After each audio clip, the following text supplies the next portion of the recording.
The night Muhammad was born, 6 miracles occurred by the grace of God. First, a sign of the end of idolatry.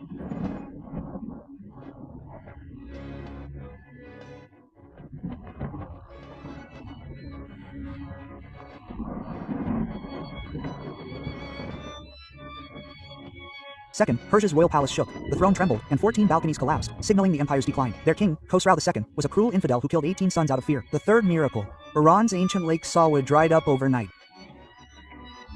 A symbol of Persian wealth and power. Fourth, in Iran's Grand Temple, a sacred fire burning for 1,000 years.